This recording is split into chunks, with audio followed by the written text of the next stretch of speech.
The following program is intended for listeners who are blind, have low vision, or another print disability that makes reading, holding a book, or turning a page difficult or impossible. The content is copyrighted by the respective publishers. For more information, please visit us on the web at nfradioreading.org. The Niagara Frontier Reading Service now presents a reading of articles and features from USA Today for today, Monday, the 6th of January. Your reader today is David Hayes.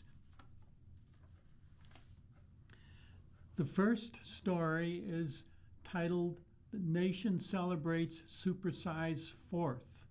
Hot weather, storms, festivities, political divides mark the holiday. The story is submitted by Carissa Waddick in the USA Today. Fireworks burst above marbled monuments honoring America's forefathers for roughly 40 minutes as sun-drenched and rain-soaked Americans watched. The past midnight display sparkled above the National Mall and on screens across the United States, making the final note of America's 250th birthday celebrations. From New York to California, people poured into city plazas, backyard barbecues, beaches, and local bars on the 4th of July for the Supersize anniversary.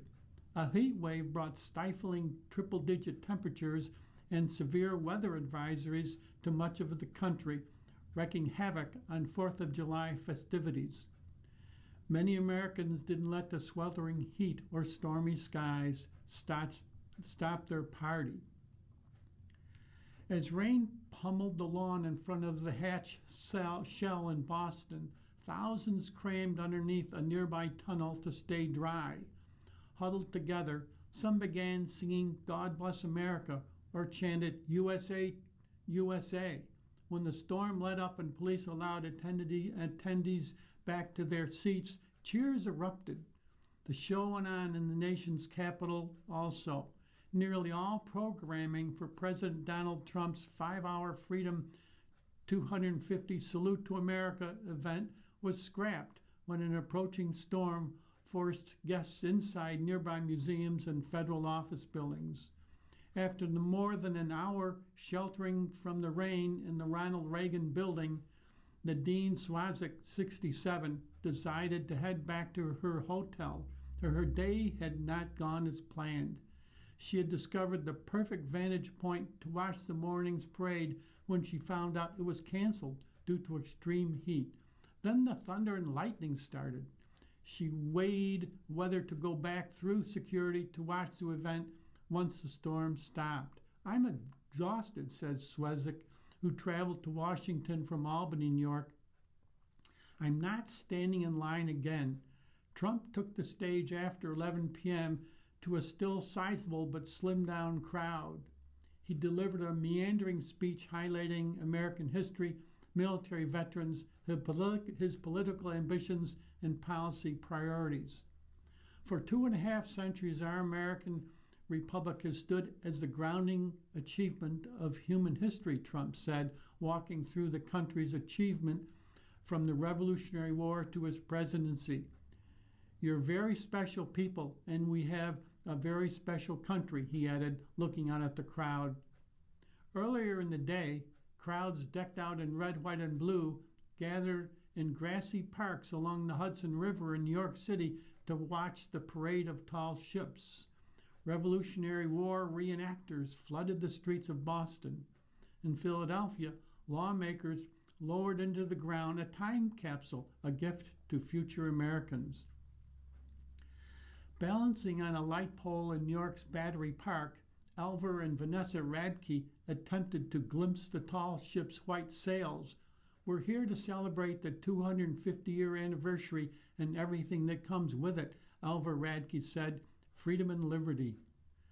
At the crack of dawn in San Francisco, hundreds schlepped picnic blankets and lawn chairs to a beach beneath the Golden Gate Bridge, trying to secure a front row spot for the night's fireworks. It's an historic moment, said Bill Evera, who left his home in Hollister, California at 6 a.m. with his wife Julie and traveled 98 miles for the event.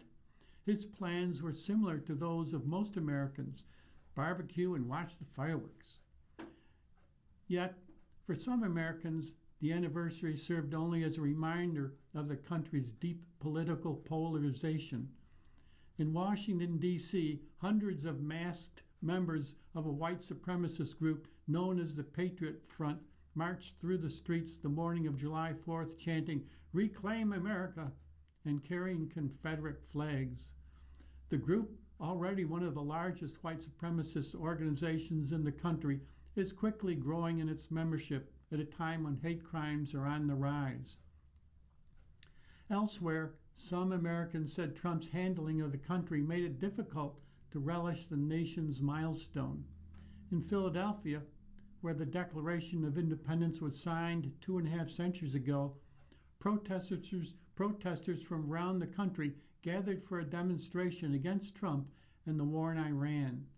Lindsay Knapp, who served in the U.S. Army, traveled from South Carolina to show other veterans that their voices matter. "We're trying to mobilize a community of love," Knapp said.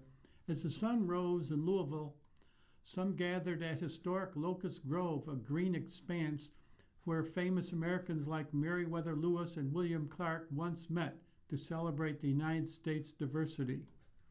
"Some people do not feel real patriotic right now," said Jessica Dawkins, president and CEO of historic Locust Grove. "We wanted to become a place where people could come together in unity and respect and connection with the land that has supported us all these years."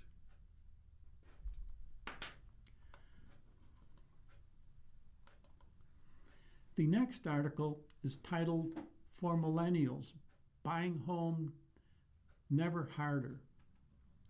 The article is submitted by Daniel Devise. Millennials think that buying a first-time home has never been harder. They're pretty much right.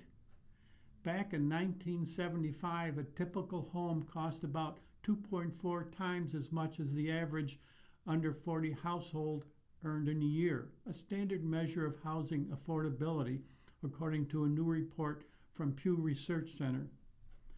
By 2019, that price-to-income ratio had risen to 2.9. In 2024, it reached 3.5. Over the past decade, home prices have risen much faster than wages. The rising ratio of price to income, coupled with elevated interest rates, has put home ownership out of reach. What really stands out is that affordability barriers are no longer limited to New York, San Francisco, and Boston.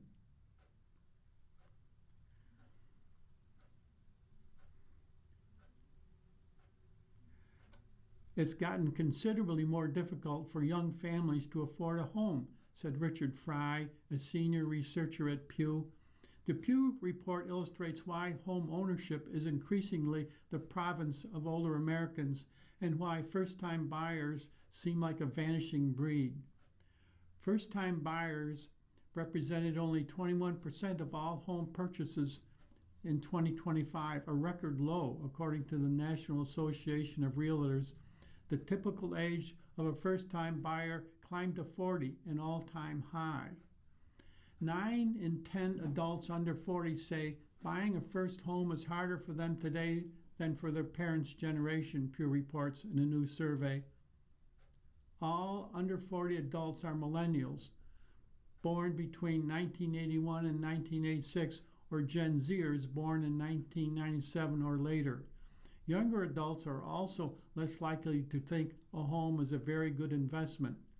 24% of under 40 Americans hold that view versus 38% of those ages 60 and older, Pew found. Colin Powell, an older millennial, is the youngest of 4. All of his 6 Gen X siblings own houses. He does not. "It's a little bit late for the party," he said. Powell lives in Irvine, California, where the average home costs about $1.5 million. Even with his six-figure income, he doubts he could come up with a down payment or afford the monthly mortgage payments. I'm beginning to believe, unless I come into some sort of unknown inheritance, homeownership is not in the cards for me, he said. Home prices nationwide have surged since 2012, a year that saw the nation recovering from the Great Recession. Between 2019 and 2024, Pew reports, the median home price rose from $269,000 to $350,000, a 30% leap. In the same 5-year span, median incomes rose only 9%, from $93,000 to $101,000. The ratio of home price to income hit 3.5 in 2024. The last time that ratio ranged so high was in the mid-2000s at the peak of the millennial housing bubble, Pew reports. High mortgage rates have combined with soaring prices to push homes beyond the reach of renters. Pew offers in this example. In 2019, a home buyer could have bought a $270,000 home with a 3.5% down payment and a 3.9% mortgage for a monthly cost of $1,690. 5 years later, in 2024, the same buyer would face a $350,000 purchase and a 6.7% mortgage rate for a monthly cost of $2,780, a difference of more than $1,000. That could tip the balance between should I buy or should I continue renting, Fry said. Between 2019 and 2024, home values grew faster than incomes for young adults in 142 of 160 metropolitan areas Pew studied. What really stands out is that affordability barriers are no longer limited to New York, San Francisco, and Boston, said Nydia Evangelou, principal economist at the National Association of Realtors, a group that has conducted similar research. Here are median home prices and price-to-income ratios in several large metro areas, according to Pew. In Atlanta, the median home price is $390,000 and the price-to-income ratio is 3.8. In Boston, the median home price is $630,000 with a price-to-income ratio of 4.3. In Chicago, the median home price is $300,000 with a price-to-income ratio of 2.8. In Cleveland, the median home price is $230,000 with a price-to-income ratio of 2.5. In Dallas, the median home price is $375,000 with a price-to-income ratio of 3.7. Denver has a median home price of $600,000 with a price-to-income ratio of 4.6. Detroit has a median home price of $260,000 with a price-to-income ratio of 2.9. Houston has a median home price of $320,000 with a price-to-income ratio of 3.7. Los Angeles has a median home price of $850,000 with a price-to-income ratio of 7.5. Miami has a median home price of $460,000 with a price-to-income ratio of 5.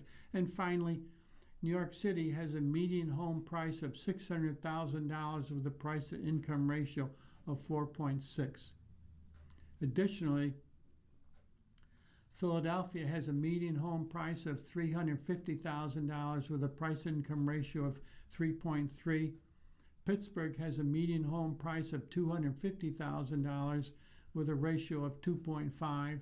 San Francisco has a median home price of $1 million with a price-to-income ratio of 5.8. Seattle home price is $700,000 with a ratio of 5. Washington, D.C. has a median price of $550,000 with a ratio of 3.9. Across the nation, however, pockets of affordable housing remain. This isn't happening everywhere equally, Evangelos said. Pew identified 10 relatively affordable metro areas with price-to-income ratios of 2.7 or lower. These include Springfield, Illinois, the Utica-Rome area in New York, Canton, Massillon, Ohio, Cleveland, Ohio, Pittsburgh, Youngstown, Warren, Ohio, Syracuse and Rochester in New York, St. Louis, and Scranton, Wilkes-Barre, Pennsylvania. Shut out of the housing market, young adults increasingly opt to live with roommates or with their parents. The share of adults aged 25 to 34 who were homeowners, that is, stay head of household or their spouses, dwindled from 40% in 2005 to 29% in 2024, according to research by the Urban Institute. Meanwhile, the share of adults aged 25 to 34 who lived with their parents rose from 12% in 2005 to 20% in 2024. They prefer to just stay in mom and dad's basement, said Jim Zhu, a clinical associate professor of finance at Indiana University and non-resident fellow at the Urban Institute. The market for first-time home buyers isn't likely to change dramatically over the next few years, housing experts say, but the market is already seeing incremental improvement. Home prices rose just 2% in the year ending in May, Redfin reports. Prices have been relatively flat over the past few years, especially after adjusted for inflation. Real values are coming down very, very gradually, said Daryl Fairweather, chief economist at Redfin, but the ongoing costs of owning a home, including insurance and property taxes, are still rising, posing an affordability challenge to all homeowners. Over the next decade, Fairweather said, it's probably going to become easier to get into the housing market, but more difficult to stay in the housing market. The current time is 17 minutes after the hour.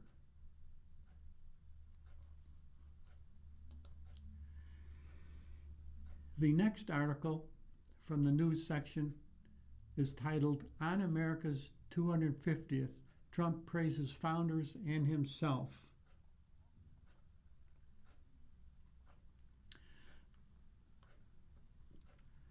The article has a byline from Washington, D.C., is submitted by Jonathan Ernst. The midnight fireworks display on the National Mall on July 4th was one for the history books. So was Donald Trump's speech, delayed but not deterred by a record-breaking hot and stormy night. While his 40-minute address featured a display on stage of historic U.S. flags and guest appearances by historic aging veterans and the astronauts of Artemis II, it was also more partisan in tone than his predecessor's remarks, keynoting the milestones of the Declaration of Independence. His celebratory words marking its 25th anniversary included not only the traditional paeans to the founders, but also a dose of personal grievance, plus soaring praise for his own achievements.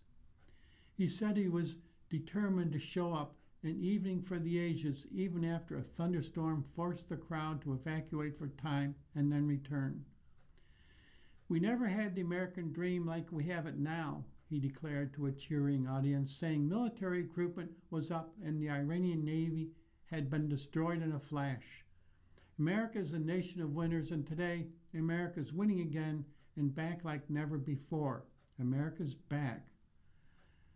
The trio of major speeches that Trump delivered surrounding the 4th of July both reflected and reinforced the nation's current sharp divide. That is, the divide between those who believe he is one of the best presidents in history and those who view him as one of the worst. Former President Bill Clinton, for one, issued a somber written statement at midday that both hailed the anniversary and warned about the course the people in charge have set for the country. Today, we celebrate this milestone amid another period of deep division renewed questions about America's future and role in the world, and serious threats to our own institutions and to democracy itself, Clinton said. Trump was introduced on an elaborate, specially built stage by Lee Greenwood performing God Bless the USA, which has become a patriotic anthem at conservative gatherings, and then Hail to the Chief. About the blaze of fireworks that followed him, organizers said the display would break the Guinness World Record as the biggest in history. Trump started the series of speeches with the dedication of the Theodore Roosevelt Presidential Library in Medora, North Carolina on July 1st. On July 4th, he was next door in South Dakota standing in the shadow of Mount Rushmore. And on July 4th, he added a speech to what has for decades been a low-key concert and fireworks gathering for picnickers on the National Mall in Washington, D.C. Trump's themes ranged past the classic accolades for those who signed the Declaration in 1776, a step that led to the nation's Revolutionary War and its independence. Near the start of his remarks in both Dakotas, he reminded the audience of his electoral victories in those solidly red states. By the way, we won big here. We won really big each and every time, he said in South Dakota. Besides honoring Roosevelt, he said he had returned to North Dakota because I won the state with the most votes in the history of the presidency. In the speeches, Trump took credit for protecting the Second Amendment's right to bear arms almost single-handedly. He hailed his economic record, not mentioning wide angst over the affordability of housing, healthcare, and energy. He noted in particular the rising stock market. Everyone's 401ks are in the highest number they've ever been, he said on the Mall. He also repeatedly warned of what he called a resurgence of the communist menace in our land, a reference to Democratic Socialist candidates whose support has been growing and has been surging in Democratic primaries in New York, Colorado, Michigan, and elsewhere. Republican strategists have welcomed those nominations as an opening for attack in a difficult election year. They said they're social democrats, Trump said at the Roosevelt Library. Doesn't it sound pretty? They are actually communists. He sounded more upbeat than most Republicans about the elections, now just 4 months away. We can only lose the midterms if we allow ourselves to lose the midterms. If we are foolish, stupid, and unwise, he said at Mount Rushmore. But if we terminate the filibuster, as we should do, and immediately vote for the Save America Act, then we will not lose an election for 100 years. We do that, we're not going to lose an election for 100 years. Taken literally, he was forecasting a string of Republican victories until 2126 would be the 350th anniversary of the Declaration of Independence.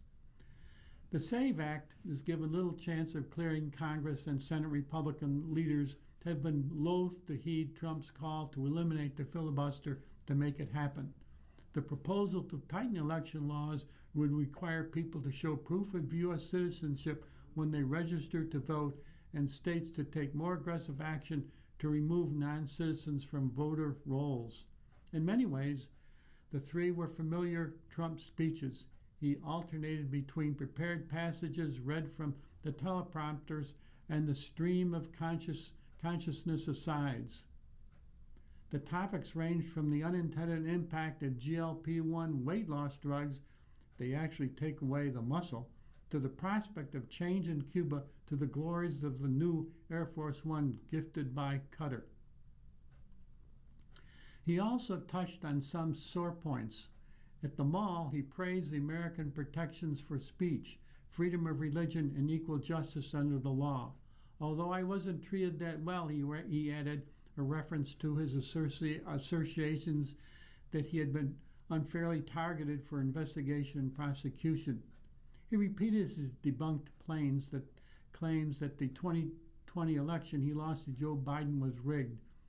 We rebuilt our military in my first term. We use it a little in our Actually, I should say third term, but I won't do that because I don't want any controversy, he said to Laughter.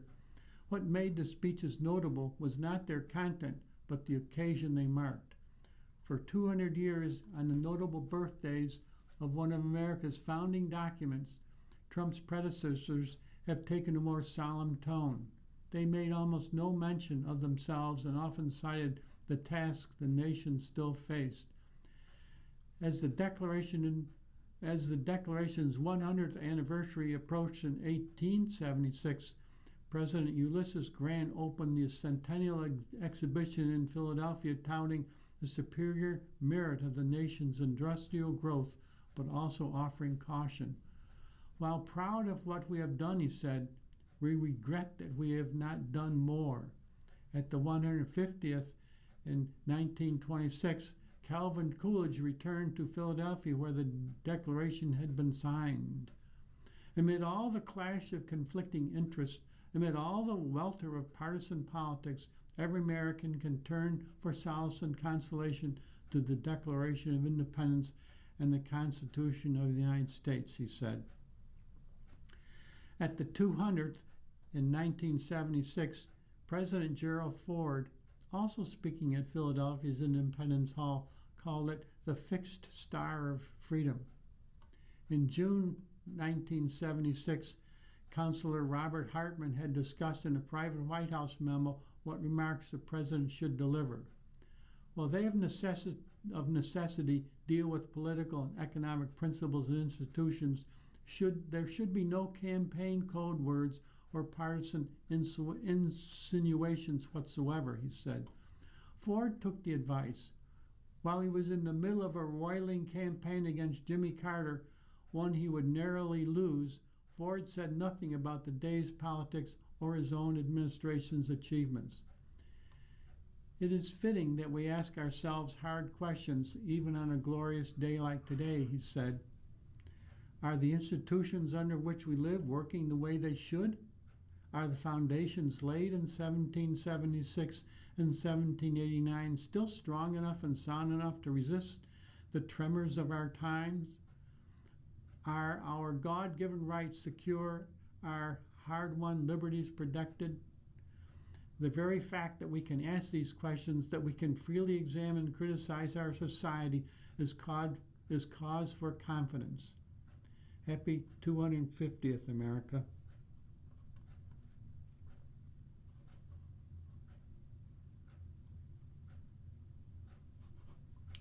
Now, queuing up the next article. It's titled, Reports. The process failed in Trump's shooting. Secret Service missed chances in the Pennsylvania incident. The article is written by Bart Jansen. The byline is Washington, D.C. The Secret Service missed several opportunities to detect, prevent, and disrupt a 2024 assassination attempt on President Donald Trump, who was then a candidate, and the agency was significantly understaffed that year, according to a pair of watchdog reports released July 2nd. The findings largely echoed previous internal and external investigations of Trump being shot in the ear as a candidate in Butler, Pennsylvania on July 13, 2024. The Secret Service agreed with the critiques and said that it had remedied several of the problems cited in the reports from the Department of Homeland Security's Inspector General. The U.S. Secret Service today is a stronger and more capable agency than it was in 24, thanks in part to significant institutional reforms and investments in technology, personnel, and protective operations, the agency said. The assassination attempt already had led to an overhaul of Secret Service leadership after Trump was shot and a spectator was killed in his campaign rally before a law enforcement sniper killed the gunman. Among 47 congressional recommendations to avoid a repeat tragedy, the agency reported July 20, 25 that it had implemented 21 and that 16 are in progress and additional 9 are addressed to Congress.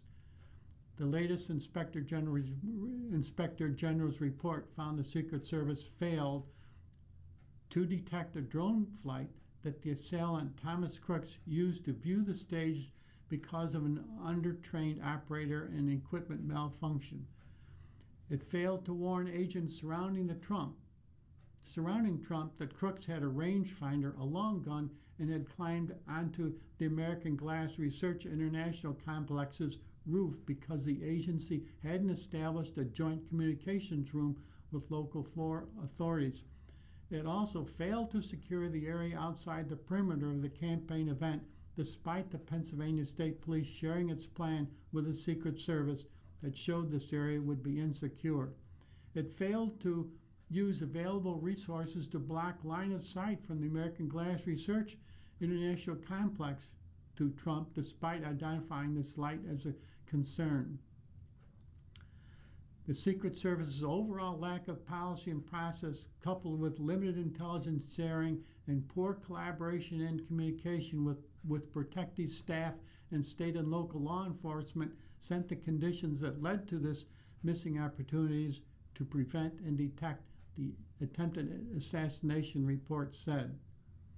Another report found that the Secret Service was understaffed by an average of 21.4% in fiscal 2023 and 24, relying instead on overtime and other agencies to meet its objectives. The agents also reported 1.2 million overtime hours with consecutive shifts and little recuperative rest, contributing to burnout and attrition. The Secret Service said the agency has prioritized retention and development of its workforce while streamlining the hiring process. The time now is 32 minutes past the hour. We will now switch to the money section.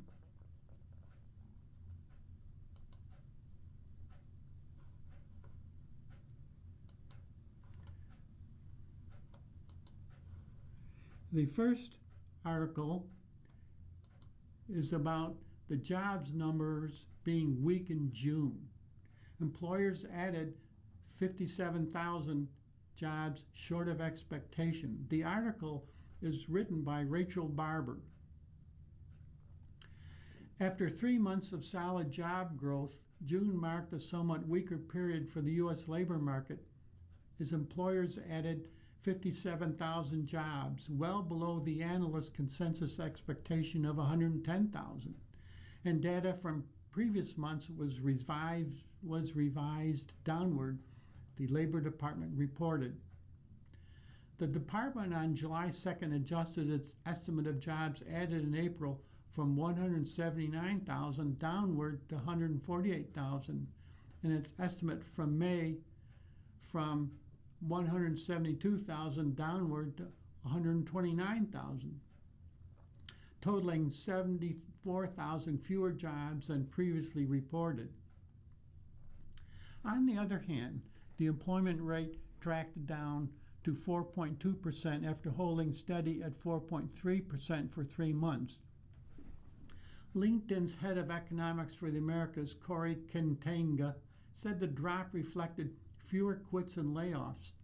He added that the dip strengthens the case that payroll gains seen in recent months will likely hold up. ZipRecruiter economist Nicole Bachod said several factors contributed to the unemployment rate's relative stability despite job growth over the past 4 months. First, the unemployment rate and the number of jobs added come after different surveys, and differences in methodology make it difficult to compare the results. Second, less immigration and more retirements are contributing to a shrinking labor pool. She added that long-term unemployed workers may also be discouraged. They are leaving the market entirely. The number of long-term unemployed, defined as those without work for 27 weeks or more, was little changed in June at 1.9 million. It was up by 286,000 over last year, however.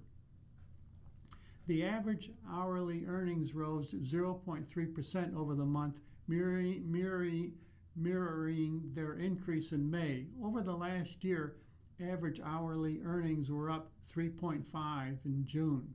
That's somewhat welcome news to employees whose paychecks are struggling to keep up with inflation.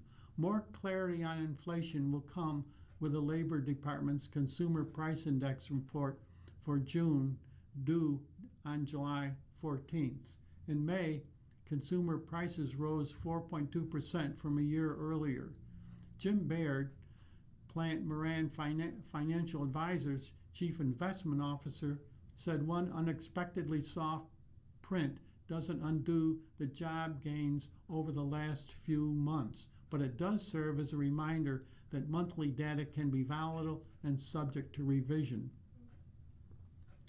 The jobs picture probably isn't as strong as the previously reported job gains intimated, but also likely not as challenging as the June report and its accompanying revision suggests, Baer said in a note to USA Today. Peak hiring is firmly in the rearview mirror, but jobs are still being created at a decent clip, and layoffs are contained in an economy that's operating at or near full employment. Dialing down on the job specifics, hiring in the professional and business services sector drove payroll gains in June, adding 36,000 jobs. The social assistance sector added 25,000 jobs in June. Healthcare, which has often led gains in recent months, added 22,000 jobs. Though that represents growth, is a lower number than its average monthly gain of 38,000 over the past year. Leisure and hospitality shed 61,000 jobs in June, reflecting weaker than usual seasonal hiring, the report said. Employment in other industries, including construction, manufacturing, and financial activities, showed little to no change. The hospitality number surprised some analysts because the United States co-hosting the World Cup was expected to boost hiring in the sector. In a note to USA Today, Jamie Cox, a managing partner for Harris Financial, went so far as to say the figure should be disregarded. There is a zero chance leisure and hospitality post a negative print in the midst of the World Cup, Cox said. Revisions higher in the next few months are coming. But in a Bank of America Global Research report published June 29th, economist Shruti Mishra said May's surge in leisure and hospitality could have been driven by the World Cup or by Memorial Day timing. And if it was the latter, June could see payback, Mishra noted. Thrivent Chief Financial and Investment Officer David Royal said that based on state level data, he did not believe the strong prints in April and May were driven by World Cup related hiring. He added June's decline in leisure and hospitality employment supports that position. Americans, especially new graduates, may feel as if there aren't any jobs available, but data doesn't necessarily back that. Job openings in May increased to 7.59 million from a revised 7.58 million in April, the Bureau of Labor Statistics said June 30th. The low-hire, low-fire job market freeze is gradually thawing, said Bill Adams, chief U.S. economist at Fifth Third Commercial Bank. The job openings rate held steady in May at the highest since late 2024, pointing to a modest improvement in labor demand. The latest data from Paychex showed job growth among small businesses with fewer than 50 employees improved for a fourth straight month in June, a streak not seen since late 2020. Yet, job market perceptions this month were the most pessimistic since the post-pandemic expansion took off, Adams said. Where is the jobs market headed? A Challenger Gray and Christmas report said employers announced plans to hire 11,000 workers in June, down 44% May, but well above the 3,000 announced in June 2025. So far in 2026, companies' announced hiring plans are up 10% compared with the same period in 2025. As for layoff announcements, the firm found they fell 53% in June from May and were down 4% from June 2025. So far this year, companies have announced 40% fewer job cuts than in the first half of 2025. Even so, total layoff announcements from January through June are still considered the second highest for that period since 2020. The jobs report is an important indicator for the Federal Reserve, which typically raises its benchmark for interest rates to tame inflation and cuts it when concerns about slowing labor in the market. Expectations for a rate hike grew after inflation ticked up ahead of the central bank's June meeting. However, Chris Ziccarelli, Northlight Asset Managers' chief investment officer, said the July jobs report could force Fed officials to reconsider moving fast to raise rates. As of July 2nd, most forecasters predicted the Fed would hold the federal funds rate steady at a range of 3.5 to 3.75% at its meeting later in July, but about 18% still expect a quarter point increase.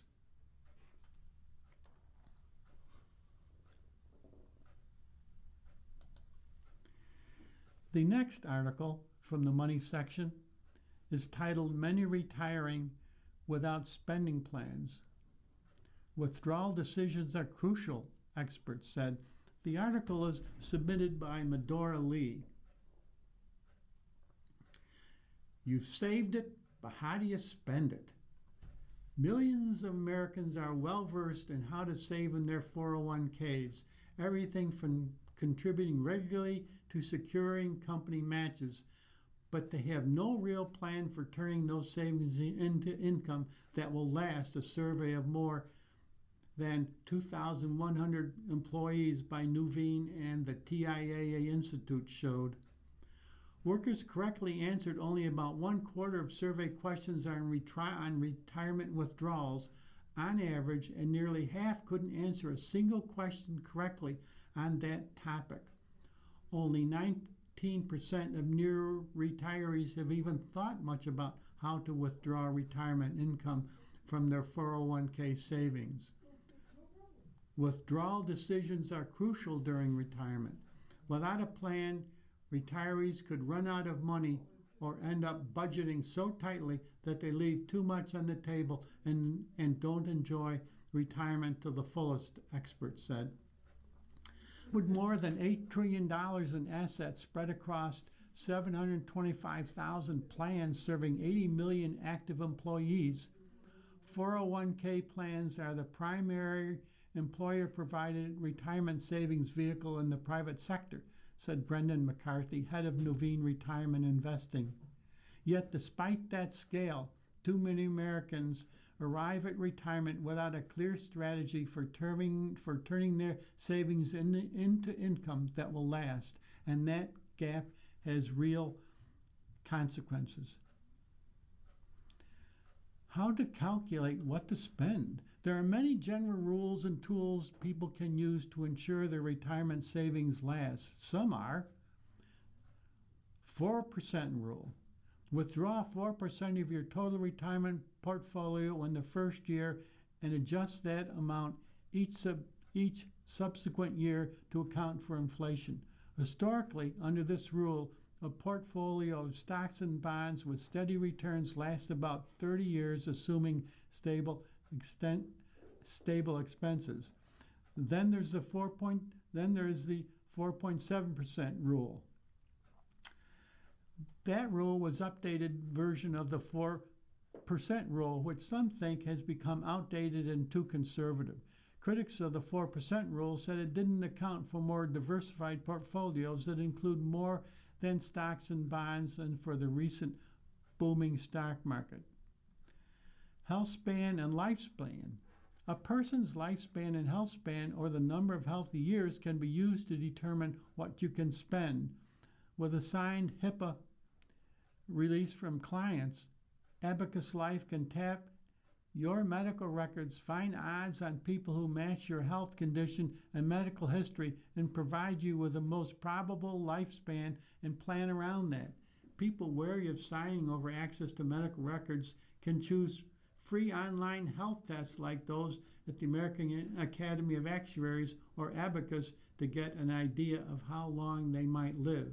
These guidelines are helpful, but they still leave retirees uncertain their money will last as long as they need, says Surya Koyuri, head of the TIAA Institute, a think tank with financial services company TIAA.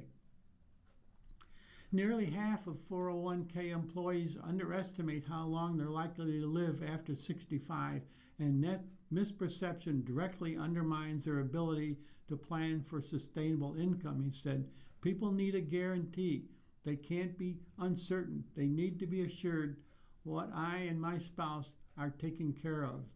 Given the difficulty 401k participants have understanding retirement and estimating longevity, Kaluri said, employers and retirement plan designers should provide more education and options to convert retirement money into income for employees.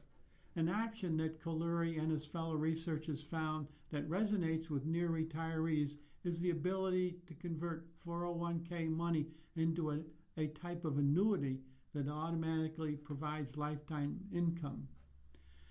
During the UAW contract negotiations in 2023 at the Detroit 3 automakers, striking workers wanted the return of pensions.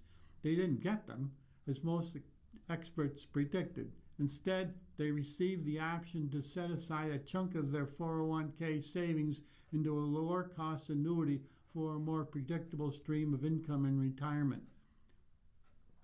If you buy lifetime insurance, you don't need to calculate a withdrawal rate, Kaluri said.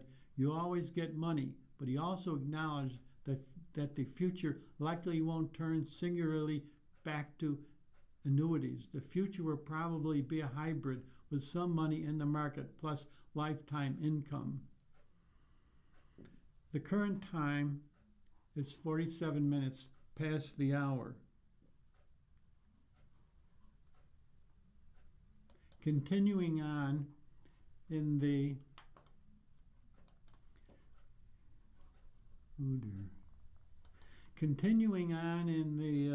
money section. Oh dear.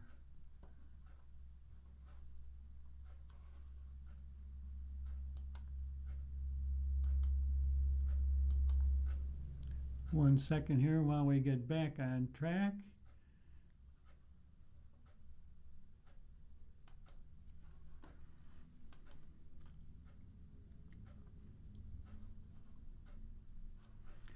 The next article is titled Hours on Hold with the IRS. Report paints a troubling picture of the agency's service.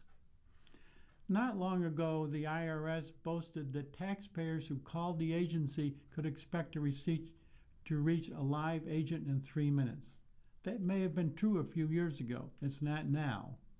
In a new report to Congress, the Independent National Taxpayer Advocate paints a less flattering picture of the typical taxpayer's experience in calling the IRS. The average taxpayer who telephoned the IRS during tax season spent 14 minutes on hold, the advocate reports. Across different IRS departments, the average hold ranged as high as 45 minutes. And here's a more troubling statistic. Of the 48 million calls placed to the IRS during tax season, customer service agents answered fewer than 10 million, about 20%. What happened to the other 38 million calls? Based on my own experience with the IRS this spring, I think I have a pretty good idea. My mother died in November. I asked her accountant to prepare a final tax return. The return showed she was due a refund. We filed and we waited. About a month later, I received a letter from the IRS. It asked for some documents. one to prove my mother was dead, a couple more to prove I was her court-appointed representative. I think I have a pretty good idea what happened to the 79% of taxpayer calls that weren't answered by customer service agents. Some callers got the information they needed from the auto attendant. Many more, I bet, ended the calls themselves because they couldn't wait, or they lost patience with the auto attendant, or no one could take their call.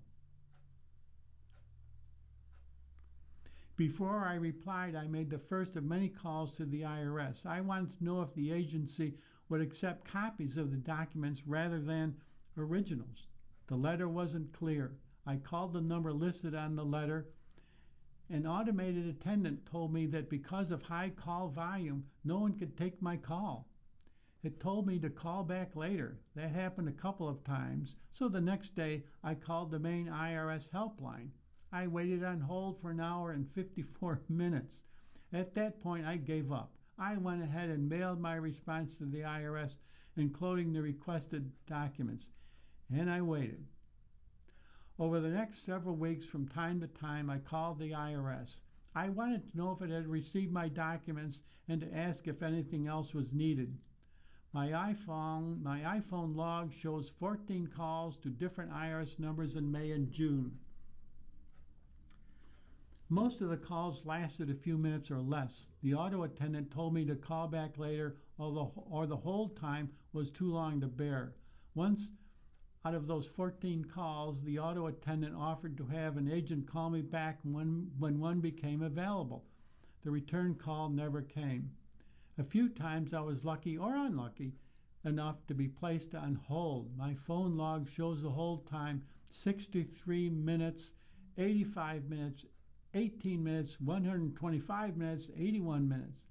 I would wait on hold until I had to make another call or someone answered. 3 times I think I connected with IRS customer service agents. All were polite and responsive, and all gave slightly different advice. The first agent, I believe, told me my documents hadn't been processed yet. Wait a few weeks and call back. A few weeks later, another agent told me my documents still hadn't been processed. That agent suggested I gather my documents and call back, whereupon I could send them in again via fax and have a more meaningful conversation.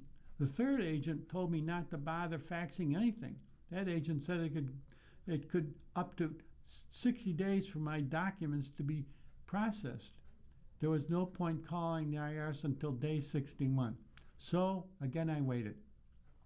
I calculated 60 days from the date I mailed my letter, added a week for good measure, and put a reminder on my calendar to call the IRS the day after that if I still hadn't heard back.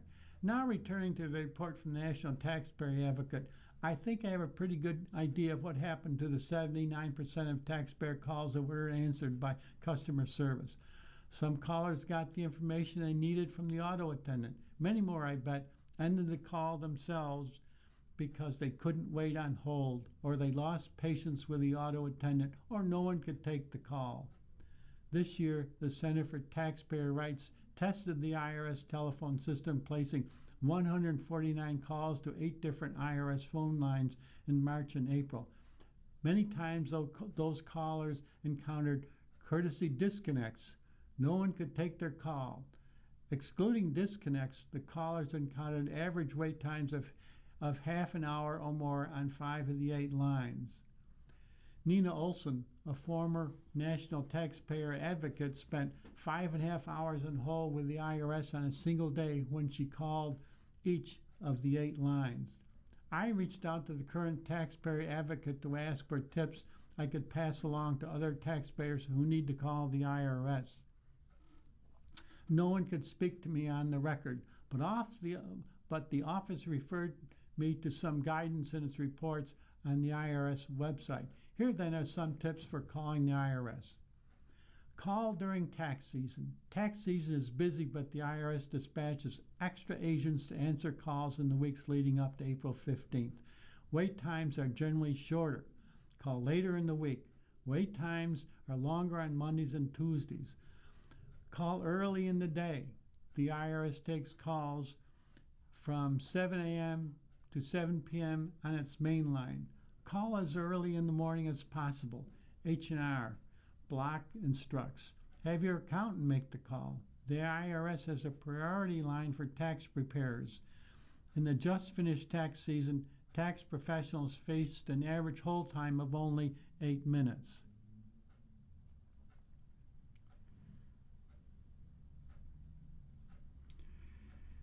The next article is also from the it's from the news section, the A section, and it's titled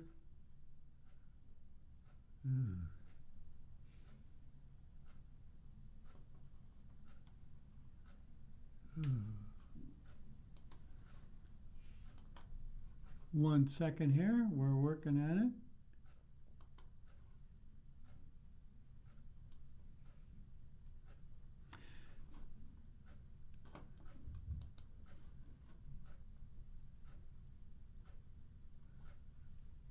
Oh boy.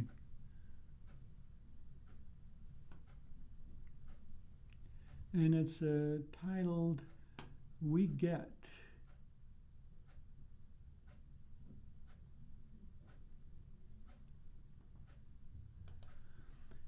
Correction, it's titled 3 Children Die After a Storm Capsizes Boat on Wisconsin Lake. 3 children died and 7 other people were rescued after a recreational boat capsized on Lake Geneva in southern Wisconsin. The boat was carrying 10 people, including 6 adults and 4 children, when a sudden storm swept across the lake on Friday, July 3rd. Officials said conditions deteriorated rapidly as strong winds and heavy rain developed. Officials said all 4 children aboard were wearing life jackets at the time of the incident. The victims have not been publicly identified pending notification of their families. The boating incident occurred as severe thunderstorms moved across southern Wisconsin, triggering widespread damage in Walworth County. The Lake Geneva Mayor Todd Cruz declared a local emergency following the storm. Officials said 1 person suffered minor injuries after being struck by a falling tree, and multiple areas experienced power outages. You are listening to a reading of articles from USA Today for July 6th, Monday, on the Niagara Frontier Radio Reading Service. We'll return for more reading after this short break. Your reader today is David Hayes. The following reader will be Thomas Scanlon. If you're listening to this publication online, you're probably using our website, a podcast player like Spotify or iTunes, a streaming service like Siro, or a smart speaker. Did you know that we now have a dedicated app that can be downloaded to any mobile device, like a smartphone or tablet, for free? App users can conveniently access our live stream and any episode of our podcast easier than ever. To download the app, just type NFRRS in the search window, in the Apple App Store, or in the Google Play Store. Contact us anytime if you have any questions by calling 716-821-5555, extension 5. Thank you.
USA Today for the 6th day of July.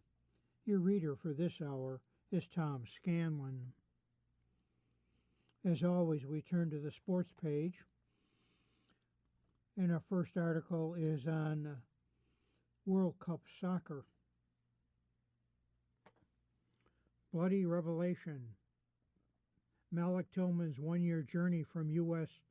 to a 2026 integral sparkler. The author is Seth Vertenley.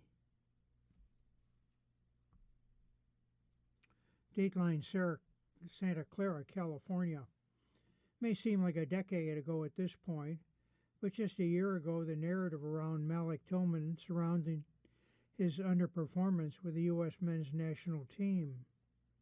Tillman had been a dynamo at the club level with the Rangers of Scotland and then PVS with the Netherlands, earning a big money move to German power Bayer Leverkusen. But heading into the 2025 Gold Cup, he had yet to replicate that form at the international level. Fast forward 1 year, and the conversation surrounding Tillman is very different. He's been one of the best players at the World Cup, U.S. MNT captain Tim Ream said after the 2-0 win over Bosnia-Herzegovina pushed the U.S. into the round of 16. The victory was punctuated by a moment of magic from Tillman, with the U.S. MNT down a man and clinging to a 1-goal lead in the match. The midfielder hit a sensational free kick over the wall and into the back of the net.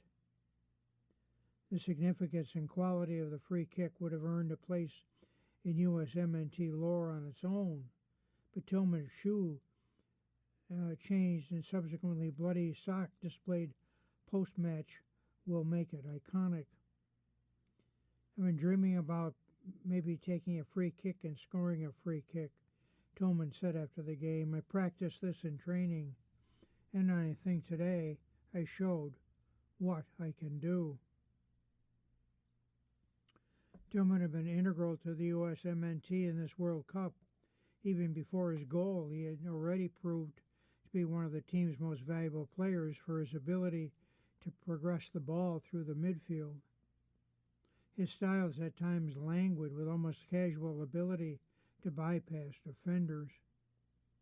That translates to his personality off the field as well. Many have described him as shy or soft-spoken. When he gives interviews, the 24-year-old speaks at barely above a whisper. But when the moment is right, Tillman can also transform on the field.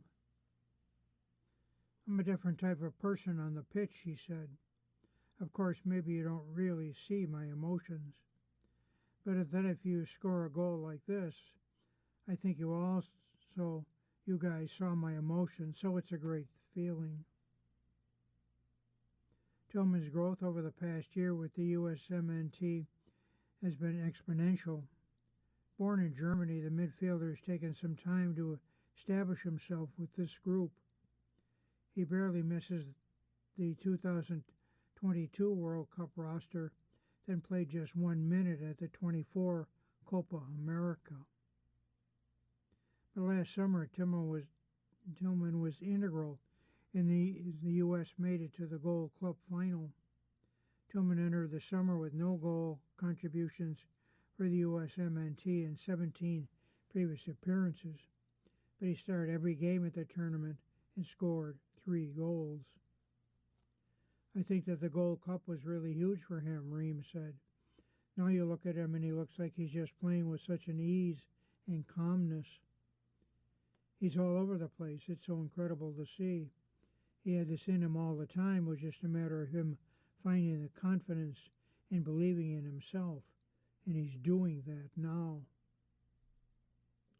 With his newfound confidence, Tillman has grown in stature for the U.S. both on and off the field.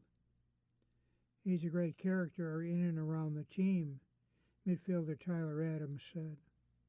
I think he's a very reserved person, but he's really come to life and grown as a player and as a person with this group.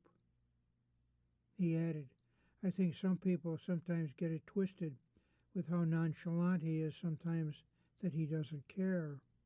He cares so much and he's such an important player to the team. Our next article is on women's basketball. All-Stars named amid low votes by WNBA. The author is Heather Burns. The WNBA All-Star starters were announced. The lineups were decided by fan, media, and player votes. But according to a report on ESPN, only 85 of the 180 players in the WNBA voted, roughly 40% of the league. Fans accounted for 50% of the vote, while current players and the media accounted for 25 each.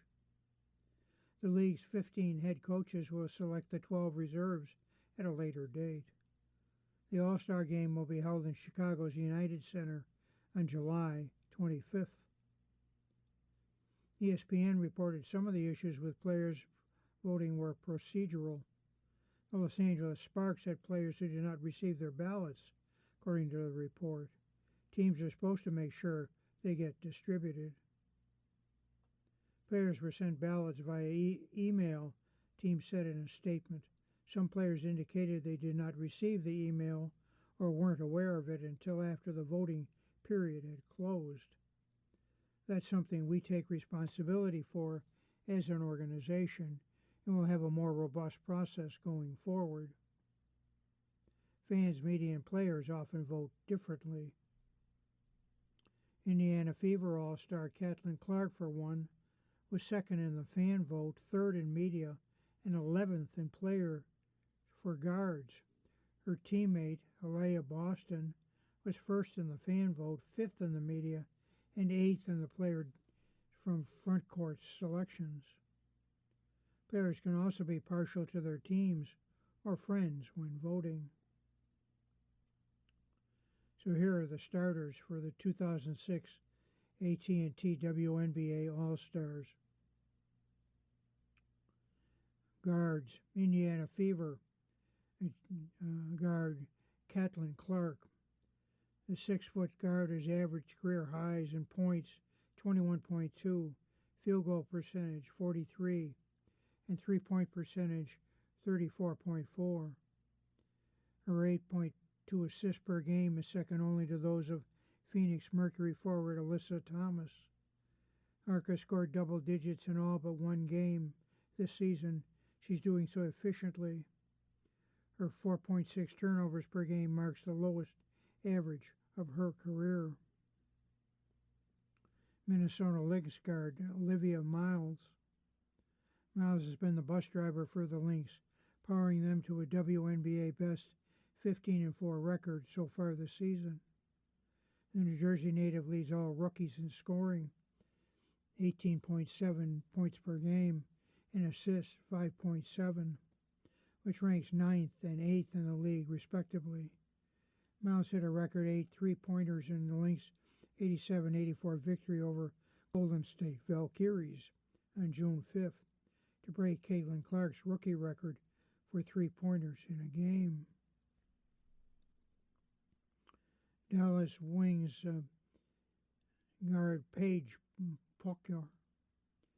The reigning WNBA Rookie of the Year is having a strong sophomore campaign, averaging 19.9 points, 5.9 assists, and 3.8 rebounds per game through 18 starts, all while shooting 51% from the floor.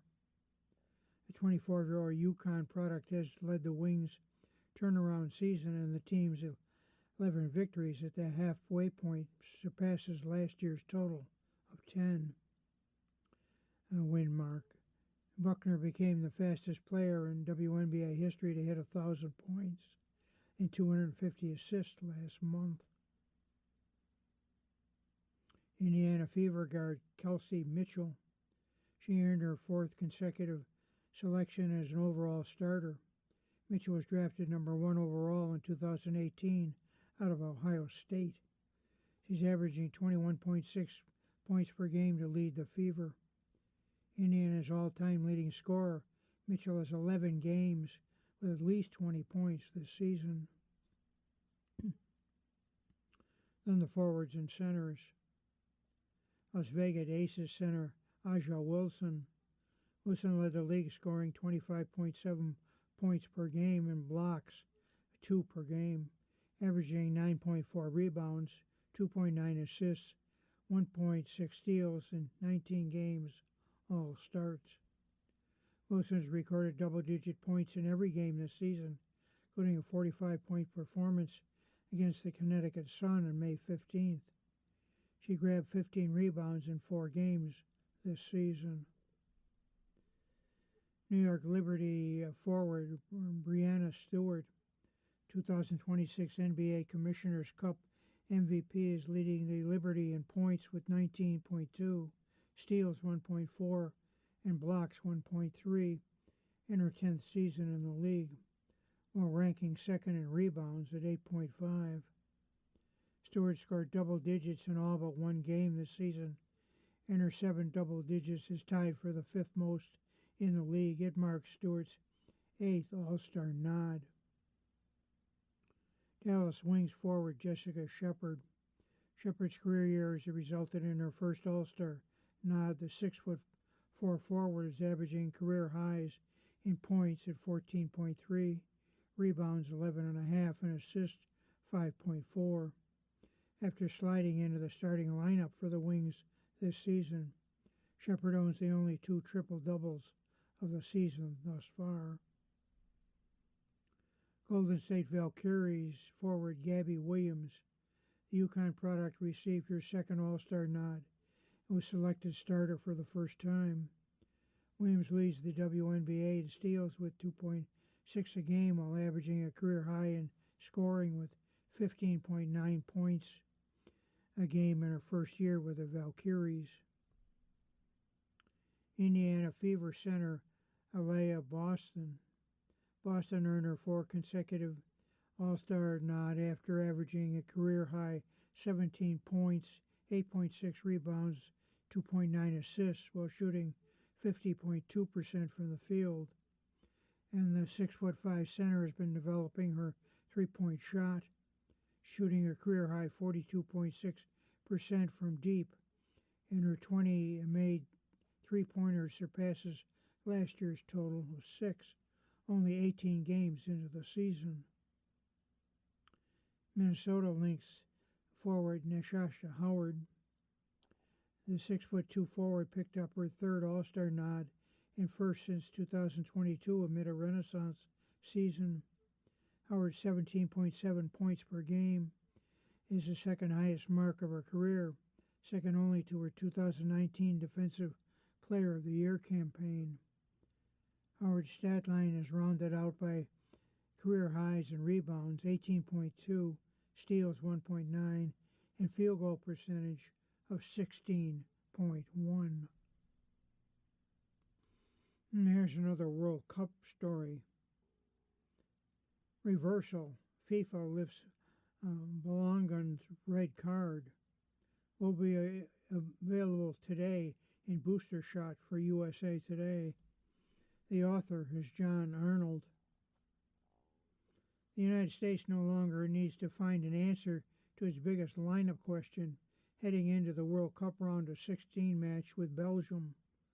Who would replace Folarin Balogun? Balogun, it turns out, after FIFA's disciplinary committee announced a surprising reversal July 5th, the day before the contest, won't be suspended. The forward was sent off for coming down on the foot of Bosnia-Herzegovina defender Tarek Milivojevic on the 64th minute of the Americans' win July 1st round of 32. The red card carried a one-match suspension into the next game, and there's no appeal process. However, the suspension was suspended. In line with Article 27 of the FIFA Disciplinary Code, the implementation of the match suspension is suspended for a probationary period of 1 year. And a FIFA statement read, if Folarin Balogun commits another infringement of a similar nature and gravity during the probationary period, the suspension shall be revoked and the sanction enforced without prejudice to any additional sanctions imposed for the new infringement. Regulations state the judicial body may decide to fully or partially suspend the implementation of a disciplinary measure.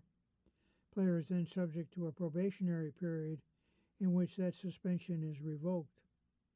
U.S. Soccer welcomed the decision, saying the statement, "We accept the decision of the disciplinary committee and are pleased that Valerian Balogun is eligible to compete tomorrow." A similar measure was used that allowed Portugal's Cristiano Ronaldo to play at the start of the 2026 Cup. The New York Board in London raised forward scored twice in the opening match against Paraguay and scored against Bosnia before seeing the red card. You're listening to a reading of today's USA Today issue of USA Today and the Niagara Frontier Radio Reading Service. The time is 16 minutes after the hour. Here's an auto racing article. Leclerc wins British Grand Prix as Formula One leader Antonelli shut out. Liverstone, England. Ferrari's Charles Leclerc won the British Grand Prix under safety car conditions in late drama yesterday as the Mercedes Kimi Antonelli failed to score for the second time in 3 races and saw his once commanding Formula One lead slashed to 25 points. The win was Ferrari's 250th in Formula One and came at the Silverstone circuit, where the championship started in 1950 in front of a capacity crowd of 175,000. On a day of changing fortunes, with Red Bull's Max Verstappen crashing out 4 laps from the finish to trigger the safety car, George Russell got lucky and finished second for Mercedes, close out the points gap to his 19-year-old Italian teammate. 7-time world champion Lewis Hamilton completed the podium in 3rd place for Ferrari, overcoming a 5-second penalty for jumps in the start, but the Briton finished the race under investigation for potential yellow flag breach. There was added confusion over the safety car, with a message suggesting it would pit to allow one last lap of racing, only for it to say then to stay out until the last corner and rob the crowd of a potentially thrilling final dash to the line. Hamilton had pitted for fresh tires despite dropping from 2nd to 3rd, while Russell, behind his compatriot on track, stayed out on a gamble that ultimately paid off when it emerged that there was no chance of him being overtaken. Antonelli, who started at the pole position and looked likely to win, had been closing on the leader, Leclerc, with 11 laps to go when he slowed and alerted the team to a problem with the car. The 19-year-old Italian finished 16th. It was incredible. Unfortunately, the end was maybe not the one I would have dreamed of, said Leclerc, his first win since 2024. With Kimi, it would have been close. He was very fast when he was coming towards me. It would have been very difficult to keep that first place. And then I heard he had a problem, so it was like, now I have a big gap and it should be straightforward. I was happy to keep that it was not a restart, to keep that win. This is a Major League Baseball story. Manfred extends star olive branch to Harper. The author is Bob Nightingale. Dateline Phoenix. It was a year ago when Bryce Harper screamed and cursed at Major League Baseball Commissioner Rob Manfred in a heated argument, telling him to get out of the Philadelphia Phillies clubhouse if he wanted to talk about a salary cap. "You want to speak about that," Harper told Manfred, "you can get the expletive out of our clubhouse."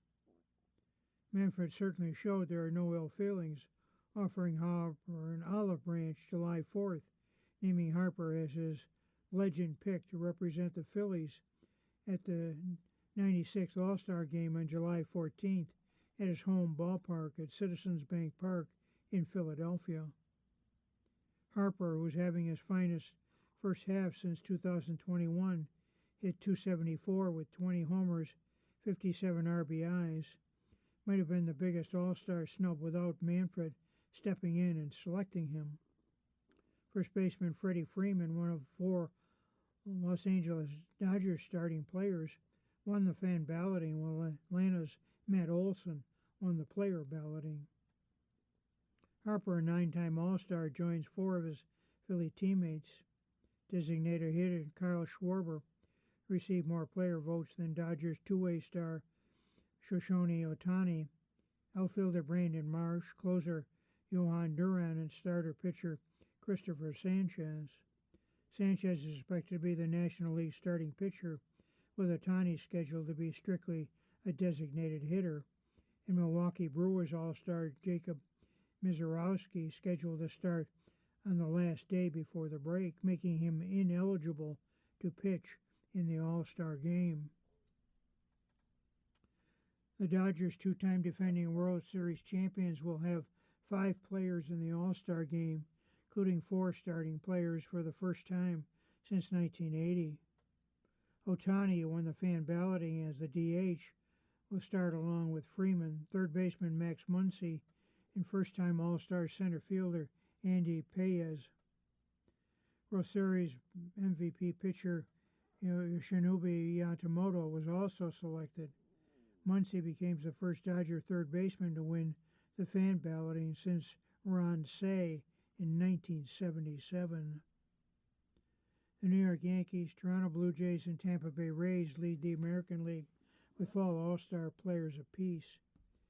Perhaps the most controversial of those selections is Blue Jays first baseman Vladimir Guerrero Jr., who won the fan balloting despite having his worst season, batting .268 with just 4 homers, 35 RBIs, and a career-low .699 OPS. He has the fewest honors and RBIs than any starting position player and ranks 10th among all qualified American League first basemen. Guerrero becomes the first player to announce he won't be playing, saying he needs to recuperate his lower back and has been bothering him since last month. It's very difficult for me, Guerrero told Toronto reporters, but I really have to take care of myself, and we got to put my team first for the second half. Certainly no one will be complaining they were snubbed more than the Boston Red Sox first baseman Wilson Contreras. Their best player the first half, hitting .283 with 18 homers and 53 RBIs, was ignored by fans and players and didn't make the team.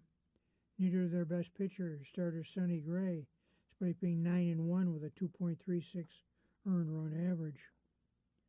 Can't believe my brother didn't make it, Contreras' younger brother, Brewers All-Star catcher William Contreras, told USA Today Sports. Look at his numbers. He's got to be there.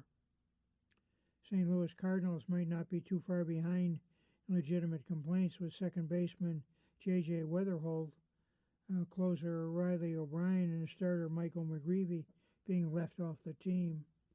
They wouldn't have had a player chosen if Major League Baseball didn't step in and select right fielder Jordan Walker. The other notable snubs included starting pitcher Zach Wheeler of the Phillies, Nick Martinez of the Rays, Kyle Harrison of the Milwaukee Brewers, Davis Martin of the Chicago White Sox, and Brandon Ashcraft of the Pirates. The leading position players who have legitimate complaints are Brewers second baseman Bryce Turang and first baseman Jake Bowers, outfielder Brian Reynolds, and second baseman Brandon Lowe of the Pirates, Rockies first baseman T.J. Rumfield, Nationals first baseman Luis Garcia, White Sox shortstop Colson Montgomery, and Blue Jays third baseman Kazuma Okamoto. There are 26 first-time All-Stars, including 4 rookies: Kevin McGonigal of Detroit, Travis Bazzana and Parker Messick of Cleveland, and Sal Stewart of Cincinnati. McGonigal, the youngest All-Star at 21 years old, is the first Tigers rookie to make the All-Star team since Matt Noakes in 1987, and he was emotional hearing the news with the game played in his hometown. I always dreamed about going to an All-Star game in Philly just to go and watch, he said. That's always been a dream. McGonigal told reporters last week. Now that I might have the opportunity to, play in one, that would be surreal. And the Guardians are only the fifth team in Major League history to send multiple rookies to the All-Star game, last accomplished by the 2014 Yankees with pitchers Dylan Betances and Masahiro Tanaka. There are 11 All-Star selections who are 24 or younger, including Bazana, who's just the fourth Australian native to be an All-Star. With three-time MVP Aaron Judge will be unable to play in the game with his broken rib. It's the ninth consecutive season the Yankees have had at least one player voted to the game, the longest streak in MLB. Athletics with catcher Shea Langeliers winning the fan balloting have been All-Star starters in back-to-back years for the first time since 1992. The A's shortstop Jacob Wilson won the fan balloting a year ago, but this time Kansas City Royals shortstop Bobby Witt won the play and the fan balloting. The American League players who won the fan and player balloting: Blue Jays second baseman Ernie Clement, Rays third baseman Junior Caminero, with Houston Astros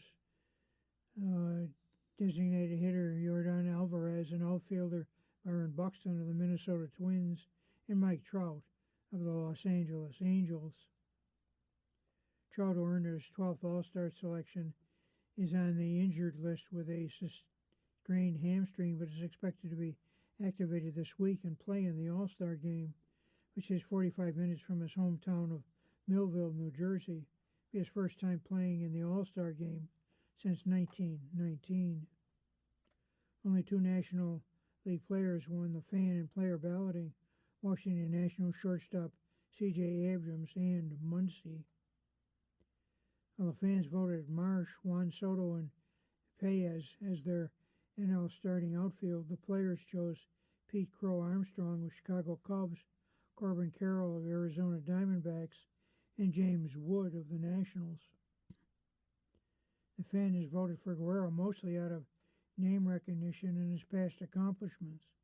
Same could be said for defending NL Cy Young winner Paul Skenes, 6-8 with a 3.62 earned run average.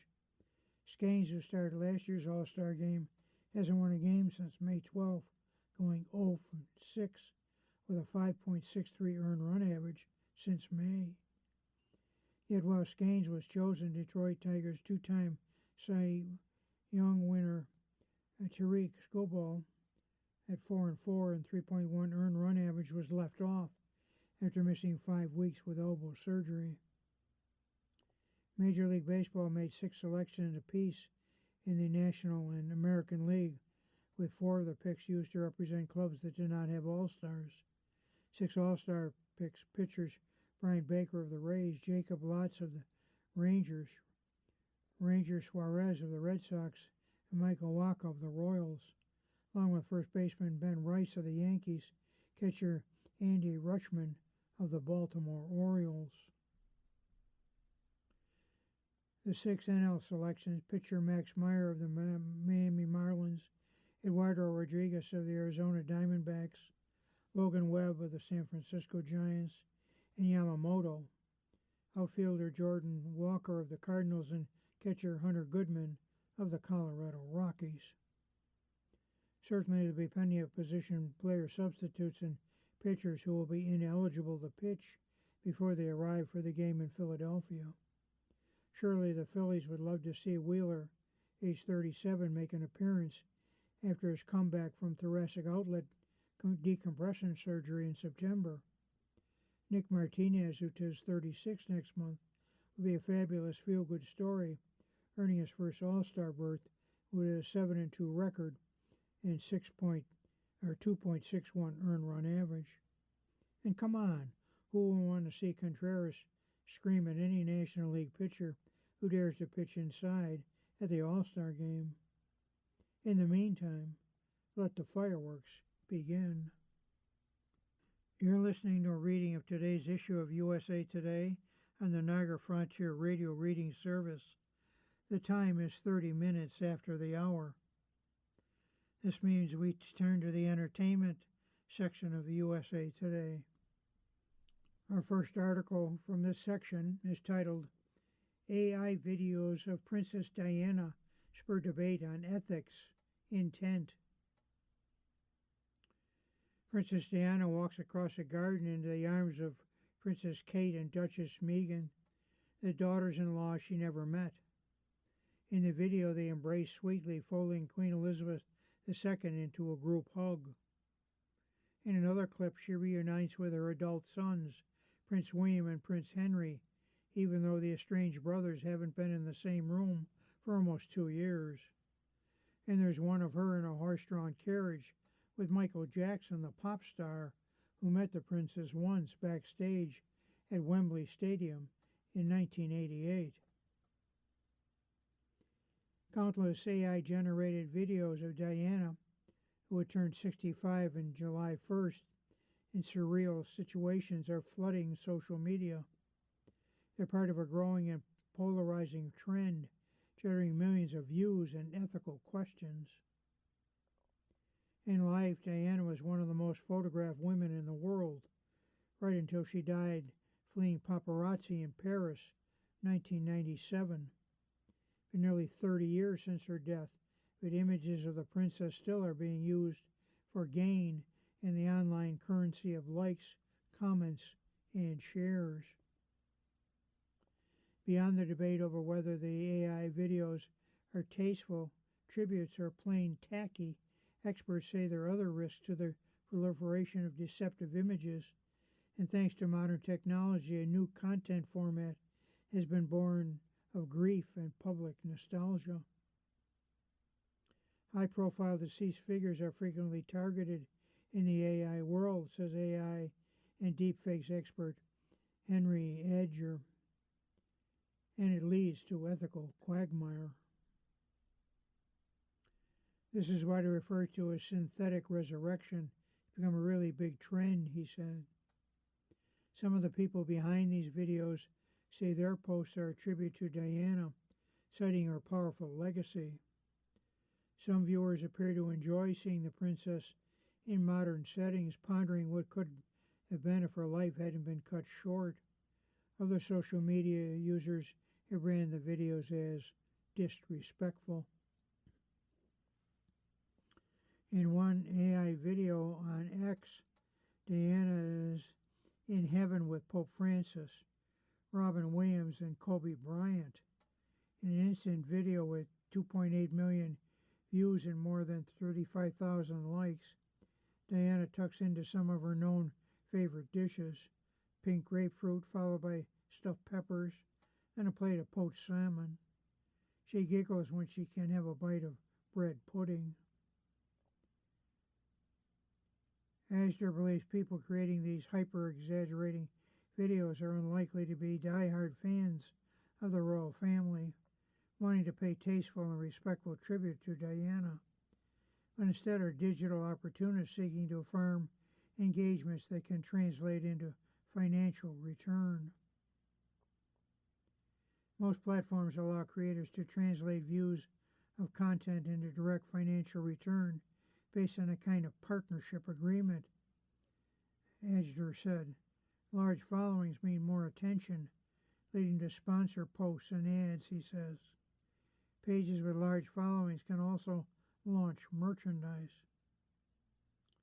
Videos are not necessarily dangerous, Adger said, but they are concerning because they can distort views of public figures and their legacies.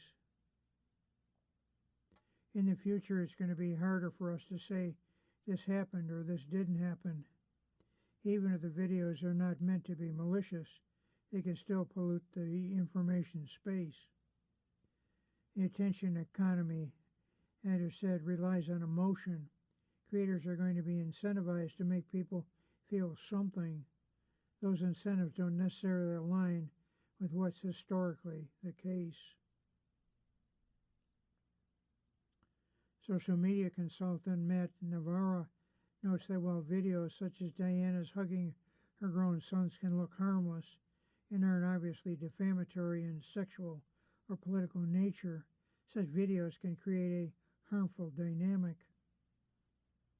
The volume of AI videos could distort cultural memory, Navarro says. Younger audiences, in particular, may encounter authentic archive footage and fabricated footage in exactly the same vertical feeds. One silly video probably doesn't rewrite history, but thousands of synthetic videos can slowly muddy the visual record.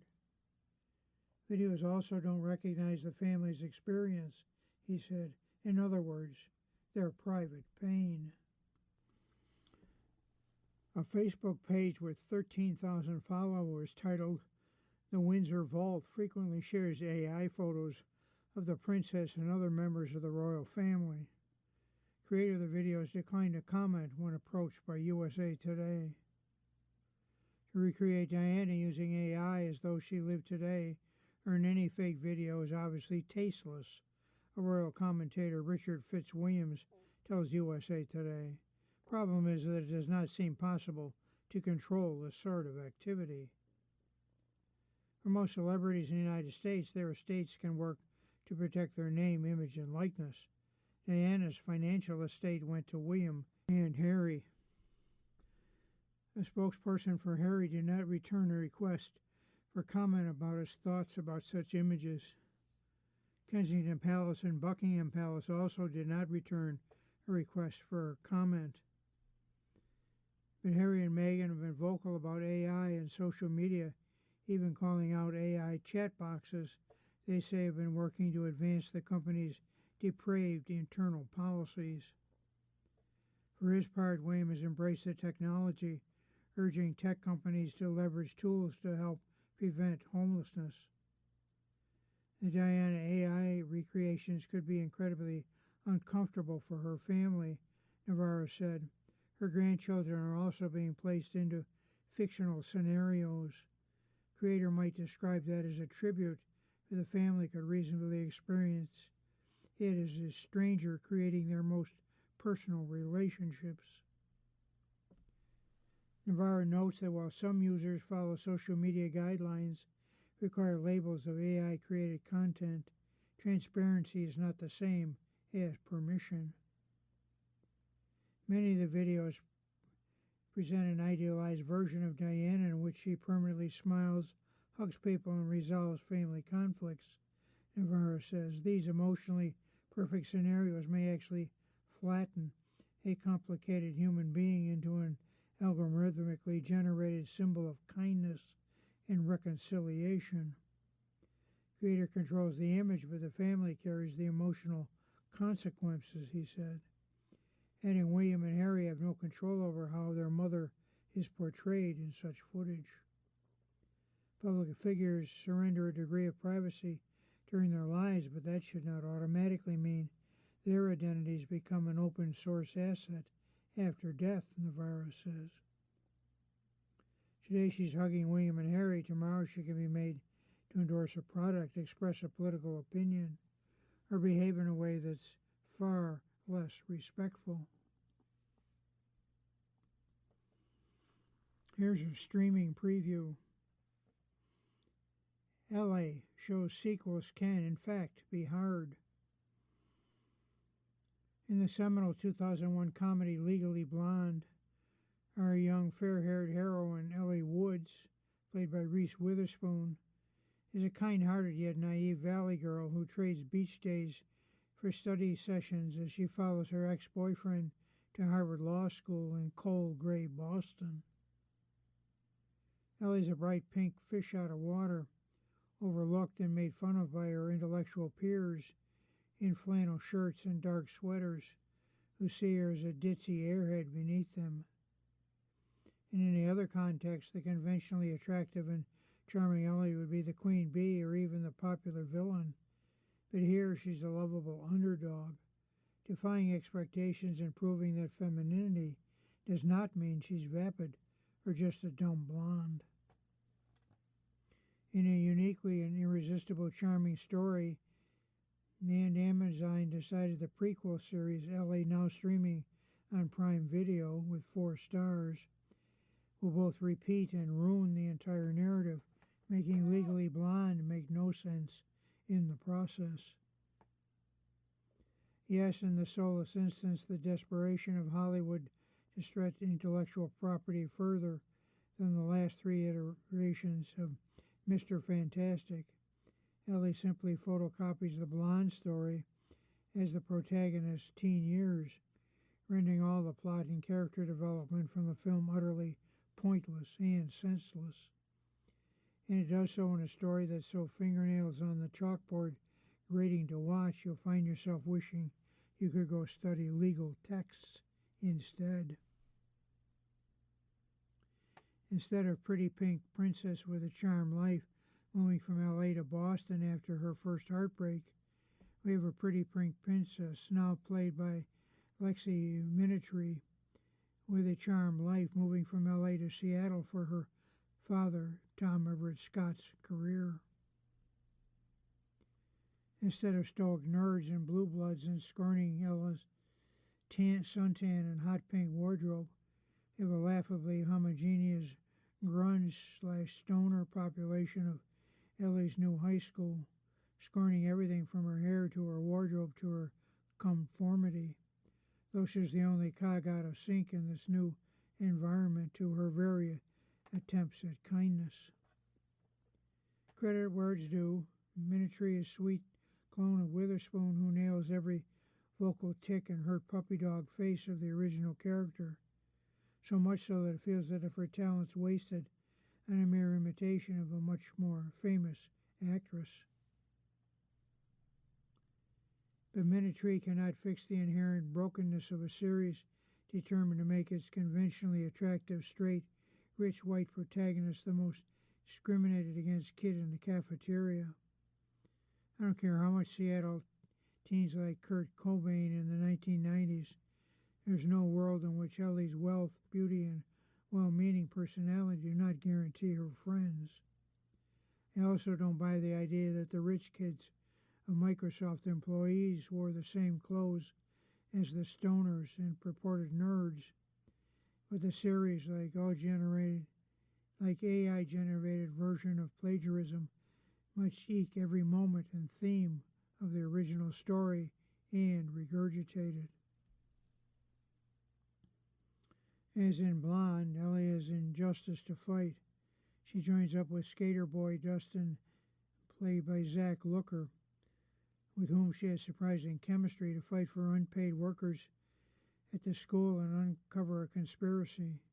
Her mother, Eve, played by June Diane Raphael, comedian known for playing rich, sarcastic, and ditzy so well she barely has to try here, has her own journey of Emerald City-driven self-discovery mirroring Ella's path. It brings her to the door of a local politician, the late James Vanderbeek, in his final role. It's also trifling and annoying. It lacks cohesion and clarity, as if we're watching the whole sordid affair through a rain-smudged Seattle window. The Glory of Blonde as a film is entirely in Ellie's journey, her own self-discovery. Her outsides don't dictate her insides. That the blonde and the brunette, played by Selma Blair, aren't enemies but friends in waiting. The idea that she went through the exact same journey half a decade earlier is just ludicrous. Worse than being a bland repeat, Ellie misses the point of the original movie story. In the film, the villain is not the Harvard nerds who initially shunned Ellie, but the ex-boyfriend who never saw her as anything more than a cardboard cutout of a girl with blonde hair and big boobs. In the TV show, the message is ruined by the oversimplification of the plot. Ellie Woods is more than she appears. Ellie is not.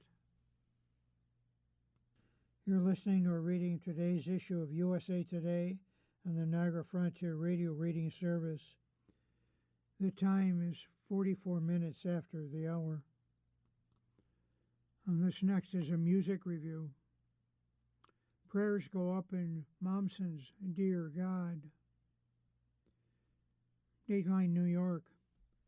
Taylor Momsen acknowledges the latest album from her band, The Pretty Reckless, took a little longer than expected, but she has a pretty good reason for the delay of Dear God, the group's fifth LP. It was a bit of a strange recording process for us because of the AC/DC tours, the singer/songwriter, 32, tells USA Today. The band had started cutting the new album in the studio when the call came to support the rock legends on the road.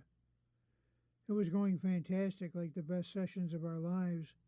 Everything was flowing, and that's when we got the phone call that said, "Hey, leave the studio. AC/DC called, they want to take you out." Of course, Momsen, guitarist Ben Phillips, bassist Mark Damon, and drummer Jamie Perkins didn't hesitate to join the Back in Black band on a 2-year sold-out jaunt. She calls the experience inspiring. Just kind of reconfirms everything I love about rock and roll, she says, of watching AC/DC every night, adding that it gave her the confidence that her life plan of writing, recording, and touring behind rock music is possible. It's also super fun to get to watch AC/DC every night after you played a show. It's kind of like the two best things put together. Momsen co-produced Dear God with her bandmate Phillips and producer-engineer Jonathan Wyman. He clarifies that while the album's title may suggest otherwise, the LP is not a letter to any religious figure. I was raised Catholic, and so when I say God, I associate Catholic imagery to that because that's how I was brought up, Momsen said when she was wearing a few crosses around her neck, although she jokingly said they're T's for Taylor. But the album itself is much more broad than that. It's entirely a letter to God, but God meaning something bigger than you. It's a plea, it's a prayer. It's basically one giant confession of my life. The theme is evident throughout the 14 tracks, and especially on Love Me, which Momsen pleads for someone to want her and ask why her prayer isn't answered. There's a desperation to that that's palpable, she said. I think that the pleading is something larger than you for salvation or acceptance or whatever it may be. That it's the through line through the record. Momsen says it's difficult to talk about the songs in part because they're so personal. She dives into pieces of my life from childhood to now, and nothing's off the table. She even found inspiration in an old home video that Momsen and her family were watching. In the video, Momsen is 2 years old and says she's a bad witch. Singer discovered the video as she was creating the track Spell on You. Momsen ripped the audio from the VHS and added it to the song, which she sings of putting a spell on someone, making them black and blue with a voodoo doll. Momsen won't answer whether she's ever owned a voodoo doll. I'm pretty sure someone has a voodoo doll of me, though, she jokes. Keep getting these very weird injuries on tour and bites and things, and so I'd like to find out what person is and maybe burn that thing. 2024, Momsen was attacked and bitten by a bat while performing with the Pretty Reckless in Spain. This year, while touring with AC/DC, she was bitten by a poisonous spider. She tried to avoid any further run-ins with animals on the Pretty Reckless 20-date North American tour, which kicks off July 10th in Raleigh, North Carolina, wraps up September 28th in Hampton, New Hampshire.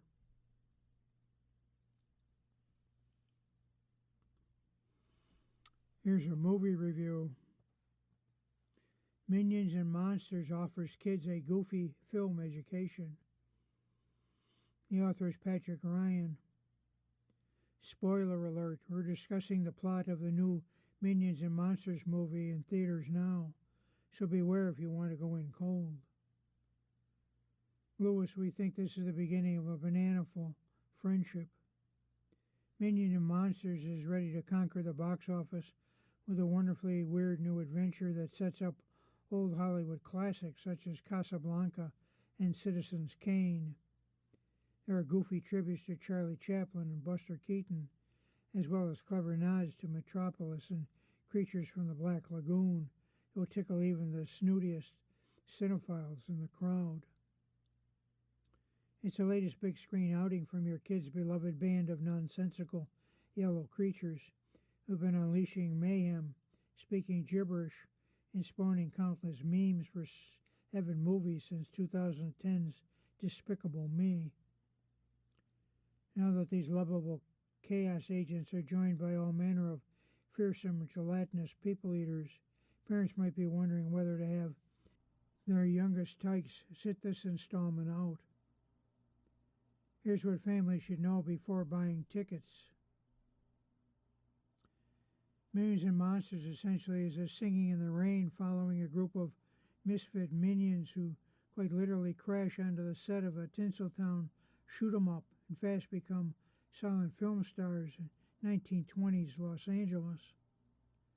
When they're put out of work with the arrival of talking pictures, the Oscar-hungry minion duo of Henry and James decide to make their own monster movie. Using a warlock's old spellbook, the aspiring filmmakers conjure a seemingly harmless mutant, unbeknownst to them as dastardly designs of world domination. Like other Despicable Me and standalone Minions installments, film is rated PG for violent action, language, and rude, macabre humor. Movies recommended for children aged 6 and up. There are brief scenes of minions clinking cocktails and throwing Babylon-style soirees, although none contain drunken debauchery. Some of their other million adventures, they're glimpses of their bare butts as the googly-eyed celebrities pass out in luxurious sauna. If anything, the film's preparatory earnings at PG ratings for cartoon violence with a giant eye-covered monster that wreaks havoc and destruction. The movie's globe-trotting opening sequence features pirates, outlaws, and a mummy used as toilet paper. In one montage played for laughs, an emperor is squashed by a panda and a king is beheaded, although there's no blood or guts to speak of.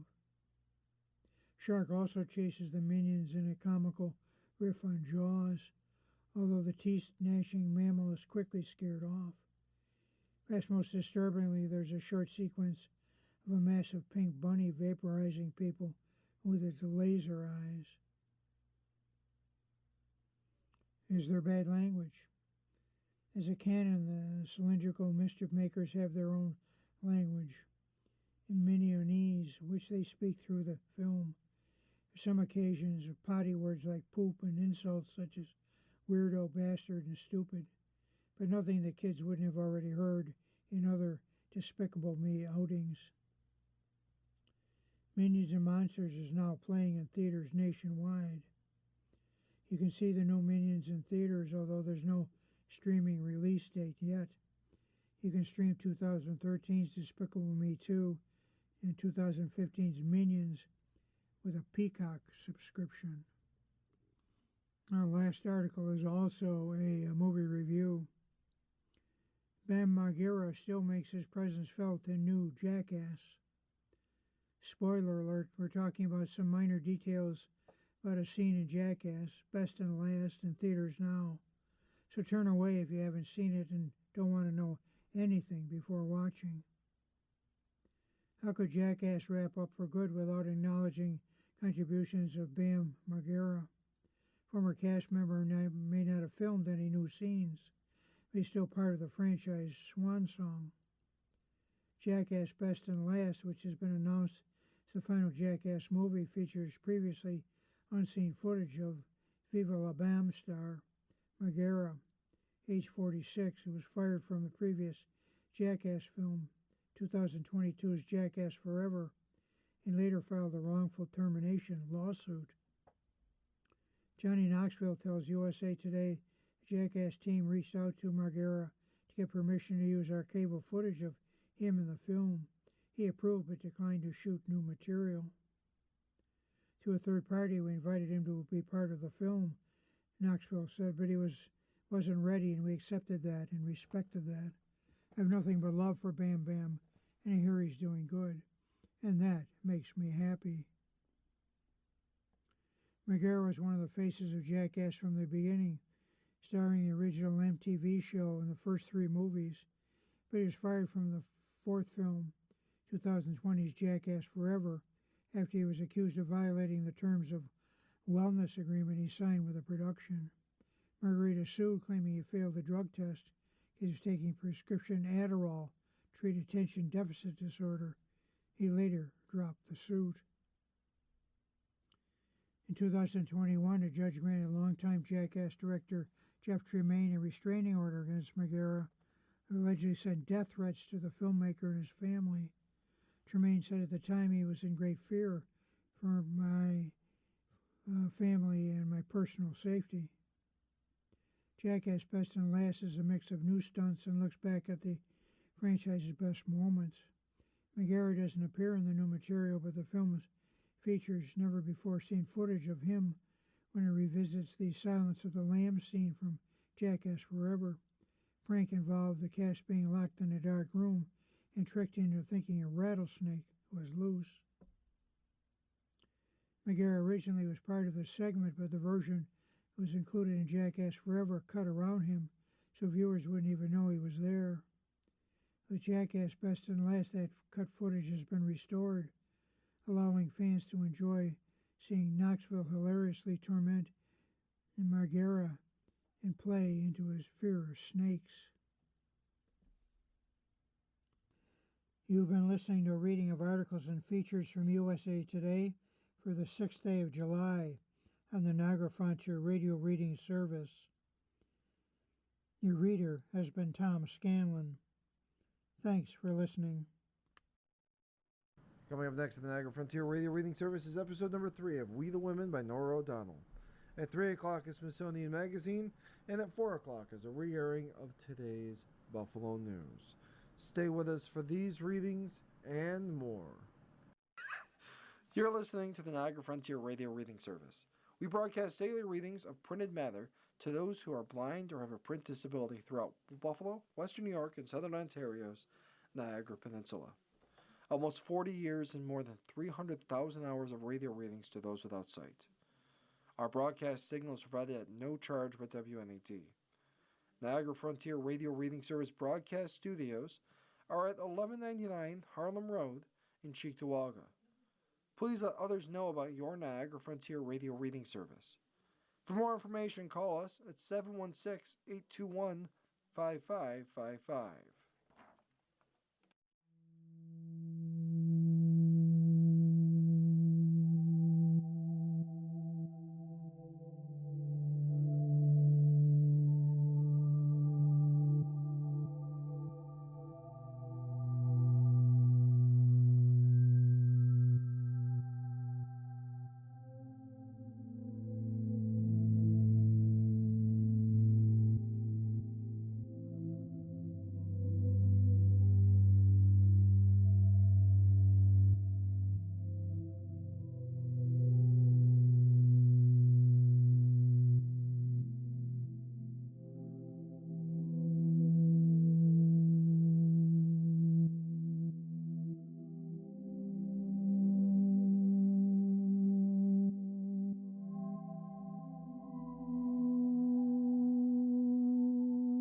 following program is intended for listeners who are blind, have low vision, or have another print disability.